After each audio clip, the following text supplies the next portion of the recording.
Hello friends, welcome to my channel my unique academy. Friends, आज के इस वीडियो में हम लोग देखेंगे एक्सप्लेनेशन 8। ओके, मैकबेथ का एक्सप्लेनेशन 8 मैंने आपको 7 एक्सप्लेनेशन करा दिए हैं। ओके, पार्ट 1 पार्ट 2 आपको मिल जाएंगे सारे प्लेलिस्ट में। और मैं इसके लिए आज एक प्लेलिस्ट बना दूंगा जिसमें सारे के सारे एक्सप्लेनेशन रहेंगे। ओके, अलग से बना दूंगा।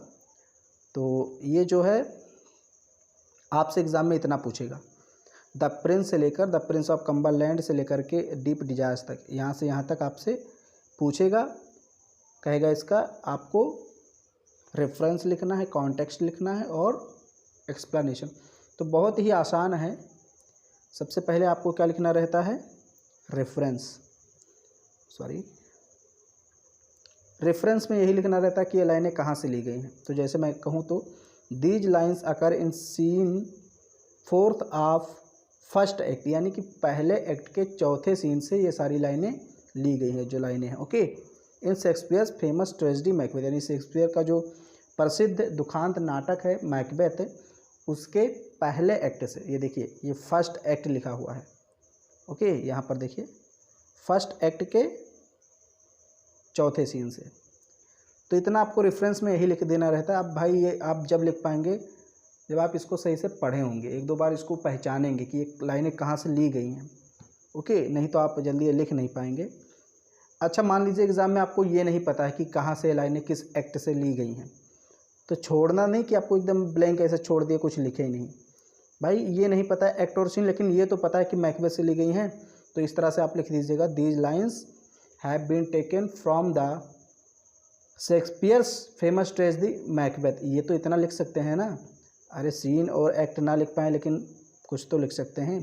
तो लिखिएगा ज़रूर, छोड़िएगा नहीं। ओके, फिर ये आपका है यहाँ पर कॉन्टेक्स्ट।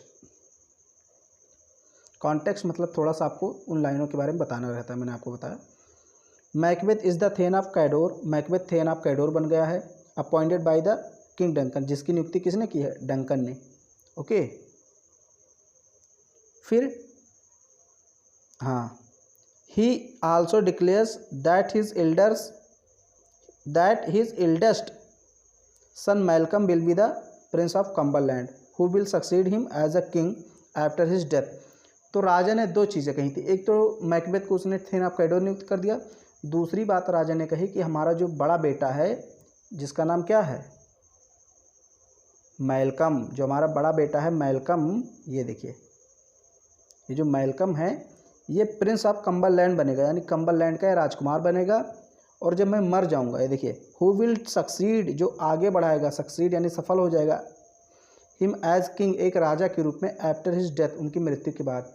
यानी किंग डंकन ने कहा कि हमारी मृत्यु के बाद ये स्कॉटलैंड का राजा भी बन जाएगा। अभी तो मैं इसको फ़िलहाल कम्बरलैंड का राजकुमार नियुक्त कर रहा हूँ।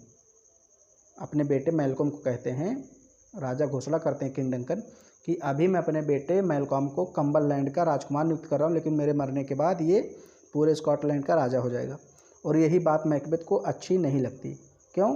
क्योंकि मैकबेथ स्वयं राजा बनना चाहता था। वो नहीं चाहता था कि किंग डंकन अपने बेटे को राजा बनाए। ओके, देखिए, फिर है Macbeth, Macbeth who is thinking to become the king, Macbeth जो कि राजा बनने की सोच रहा था, ऑफ स्कॉटलैंड का। Okay, after the murder of Duncan, Duncan की हत्या के बाद। ओके, मैकबेथ जो डंकन की हत्या करने के बाद राजा बनने के बारे में सोच रहा था, फील्स, महसूस किया, मैकबेथ ने महसूस किया क्या?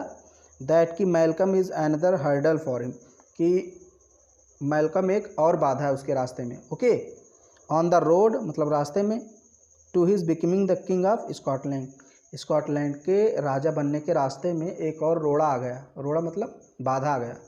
हर्डल का मतलब यहाँ क्या है? बाधा। और वो कौन सा रोड़ा है? मैल्कम। यानी कि भाई मैकबेथ ने पहले कहा कि मैं राजा बनूंगा, तो उसके लिए मुझे डंकन को मारना पड़ेगा। लेकिन अब एक और समस्या आ गई। डंकन ने कहा कि मेरे मरने के बाद राजा जो बनेगा वो मेरा बेटा बनेगा। तो मैकबेथ के लिए समस्या आ गई कि अब उसके बेटे को भी मारना पड़ेगा। ओके, तो ये सारी चीज़ें हैं। अब एक्सप्लेनेशन आपको इतना ही लिख देना है, फिर आपका हो जाएगा काम। देखिए, सब छोटे छोटे एक्सप्लेनेशन हैं, बस आपको थोड़ा बहुत इसमें ध्यान देना है, बाकी सारी चीज़ें हो जाएंगी। Explanation in these lines Macbeth says to himself that, इन लाइनों में स्वयं मैकबेथ कहता है, अपने स्वयं से बात करता है, ओके, दैट की ही हैज़ अपॉइंट दैट की the king has appointed, king ने नियुक्ति की है मैलकम की एज द प्रिंस ऑफ कैम्बरलैंड के प्रिंस के रूप में, हु वुड सक्सीड, जो सफल हो जाएगा, the king, the old king, यानी कि ओल्ड किंग मतलब जब पुराने राजा मरेंगे तो उसके बाद वो राजा बन जाएगा, okay. Even if he removes the king, यहाँ तक कि वो राजा को रिमूव कर देगा, हटा देगा। The royalty will fall upon Malcolm, तो रॉयल्टी कहाँ गिर जाएगी, समझिए इस बात को। मैकबेथ कह रहा है कि अगर मैं राजा को हटा भी दूं, यानी कि जो किंग डंकन है उनको मार भी दूं, तो वो राजशाही पूरा किस पर चला जाएगा, मैलकम पर गिर जाएगी, यानी कि राजा कौन बन जाएगा, मैलकम बन जाएगा। वही कह रहा है कि even if he removes the king, अगर वो राजा को हटा दे रास्ते से, मैकबेथ कह रहा है अगर मैं राजा को रास्ते से हटा भी दूं, the royalty will fall upon Malcolm, तो राजा कौन बन जाएगा, रॉयल्टी मतलब राजशाही, तो राजशाही किसके ऊपर आएगी, मैलकम के ऊपर, यानी कि राजा मैलकम बन जाएगा। एज द एल्डेस्ट सन, चूँकि वो बड़ा सन है, सबसे बड़ा बेटा है राजा का, and heir to the king, और उत्तराधिकारी भी है राजा का, ओके। हायर का मतलब उत्तराधिकारी। मैकबेथ यहाँ पर स्वयं बात कर रहा है कि अगर मैं किंग डंकन को मार भी देता हूँ, हटा देता हूँ रास्ते से, तो उसका बेटा राजा बन जाएगा, क्योंकि वो सबसे बड़ा बेटा है और उत्तराधिकारी भी है। मैकबेथ फाइंड्स दैट, मैकबेथ पाता है कि, यानी कि सोच विचार करके निष्कर्ष निकालता है कि Malcolm is an obstacle for him, कि मैलकम जो है उसके लिए एक रोड़ा है, एक ऑब्स्टेकल मतलब एक बाधा है, हर्डल का मतलब भी बाधा, ऑब्स्टेकल का मतलब भी बाधा, ओके। तो सोच विचार करके मैलकम यही फैसला करता है कि वास्तव में ये मैलकम भी हमारे लिए एक ऑब्स्टेकल है, बाधा ही है। देयर आर टू वेज, अब ये क्या, लिफ्ट फॉर हिम, हाँ ये लिफ्ट होगा, ये थोड़ा सा ये स्पेलिंग की इसमें मिस्टेक हो गई है। There are two ways left for him, ये मुझे थोड़ा चलिए यहाँ लेफ्ट होगा, ओके, ये आई नहीं होगा, ये मैंने चूँकि स्कैन किया है तो ये वो सही से जो कंप्यूटर है समझ नहीं पाया होगा, तो यल को उसने आई समझ लिया है, ओके। तो यहाँ यल होगा, लेफ्ट हो जाएगा, ओके, वही सेंस नहीं आ रहा था।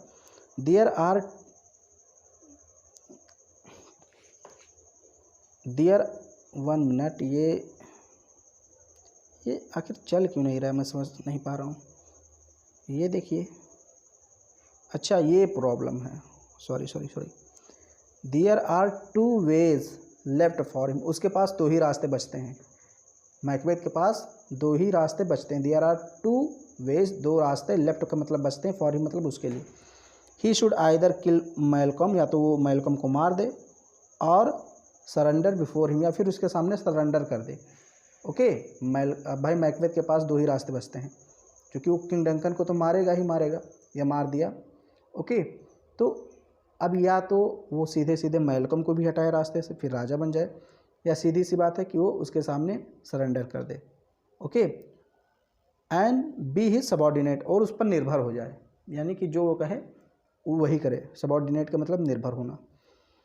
ही then can not become the king, लेकिन वो फिर राजा नहीं बन पाएगा, ओके। अगर वो ऐसा करता है तो फिर राजा नहीं बन पाएगा।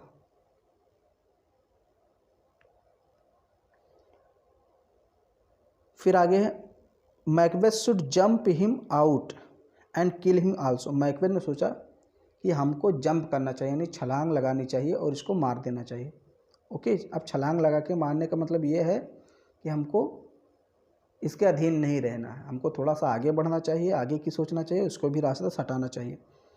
His mind is getting criminal, उसका माइंड धीरे धीरे अपराधी होता जा रहा था, यानी कि धीरे धीरे वो सोचने लगा फिर कि मैलकम को कैसे रास्ते से हटाएं।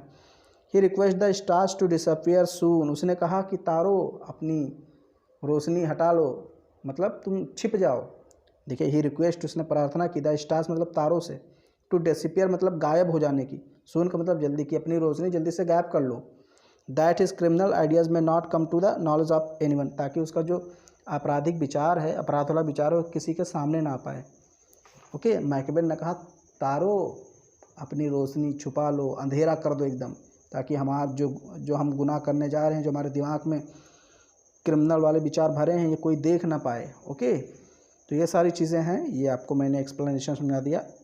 देखिए ये बहुत ही आसान होता है करना, बट क्या होता है कि आपको ये पहचानना थोड़ा कठिन होता है। अगर ये आप जान जाएं कि ये कहाँ से आया है, ये ओके, ये लाइन अगर आप जान जाएं तो फिर आप समझ जाएंगे कि इसको लिखना कैसे, क्योंकि लिखना जो मैं एक्सप्लेनेशन आपको बताता हूँ बहुत ही आसान रहता है। ओके, बहुत ही इजी लैंग्वेज में आपने देखा कि मैं बताता हूँ। तो अगर वीडियो पसंद आए तो उसको लाइक कर दीजिए, शेयर कर दीजिए। चैनल पर पहली बार आए तो चैनल को सब्सक्राइब जरूर कीजिए।